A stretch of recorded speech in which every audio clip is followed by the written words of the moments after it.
This message is directed towards the federal government of Canada. Hi, I'm Farid and I'm a Canadian. Now, when most people hear the word Canadian, they often think of us as very nice people.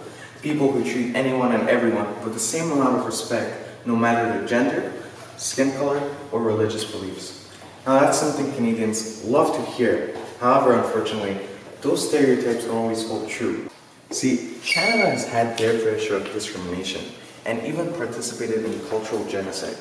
Canada once tried to wipe out the Aboriginal culture, and their way of doing this was opening residential schools, with the first one being opened in 1870 and the last one being shut down in 1996.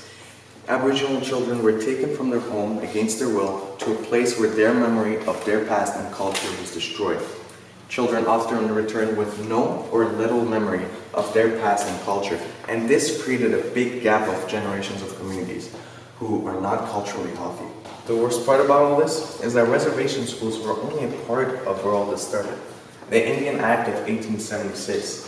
First Nations people were kept on small parts of land called reservations.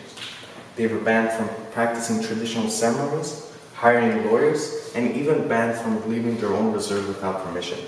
Now, issues still exist today that need to be addressed due to these underlying causes of the past. Just to name a few: access to clean water, degrading education, and broken infrastructure. Hang on, I thought this was Canada, the first world country. So I was looking upon you, the Canadian government, to take action. So what have you done for Aboriginal communities in Canada? Well, you've left them isolated and now facing a serious suicide crisis as youth are left in poverty and abuse. So what can we do to strengthen, or as Trudeau called it, renew our relationship with the Aboriginal people? Well, let's go take a look.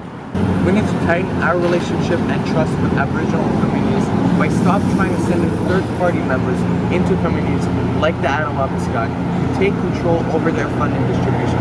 Because we do not know what's best for Aboriginals like Aboriginals do. We also need to increase our funding. Our current funding system is only invested into a never-ending cycle consisting of food, water, supplies for winter, and shelter for the ever-growing population. Just knowing the fact that there are other people like me in Canada suffering enrages me. And it enrages me now more than ever because I have to discuss this issue because it has not been solved yet.